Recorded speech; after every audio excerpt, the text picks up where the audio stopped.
Not so much in the news with everything going on in the Middle East, but something that we thought was very interesting to track, the visit by Mexican President Felipe Calderon to the White House recently.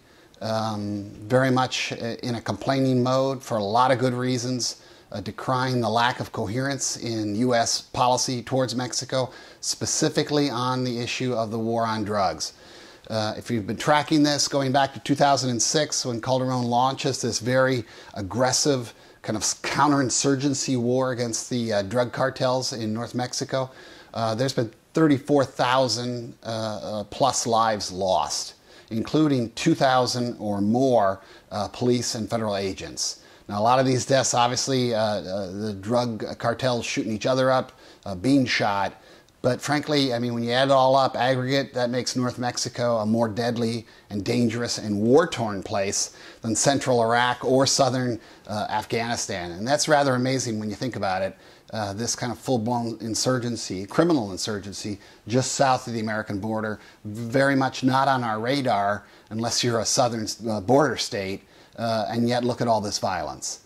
Now, we promised as part of this war on cartels, the United States promised, a lot of money.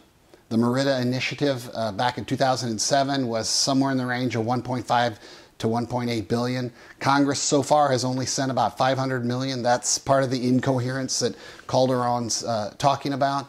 But the larger incoherence, or the irony, or however you want to describe it, is that, you know, here they are fighting this very bloody war in Mexico, and right across the border, Americans can smoke pot all they want with very little fear of prosecution. Right now, there are as many as 30 states, either with laws on the books or laws in legislation process, that either decriminalize the use of marijuana or push for its medical use. So Calderon's basically asking, why am I fighting this huge, destabilizing, very corrupting war south of the border if the bulk of your states are moving in the direction of decriminalization? And frankly, the bulk of America's states moving along those lines puts us more in line with Latin America. Throughout Latin America, Mexico included, you've seen a decriminalization movement, very profound. And we would argue at Wikistrat, one of the reasons why you're seeing this in the U.S. is because the budget crises are really coming home to roost, and a lot of states are looking at ways to cut their prison costs. There's been a 5-fold increase in the number of inmates going into state prisons on the basis of drug crimes the last 20 years. So our larger sense, this war on drugs not working very well, eventually it's going to wane, whether Washington wants it or not. The states are opting out. Mexico would love to opt out. Most of Latin America is opted out.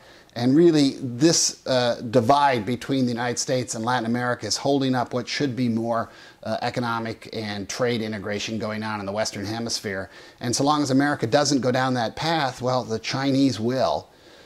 Short term, one of the key things Congress could do to help this situation is reinstitute the ban on automatic weapons. That law went into abeyance in 2004, and it's estimated that 85% of the guns used by cartels come from the United States. So you want to talk about that Tom Friedman thing where allegedly America is funding both sides of the war. No question on this one. We are funding the cartels in terms of the money we spend on drugs, and we are sending weapons there, we, the United States.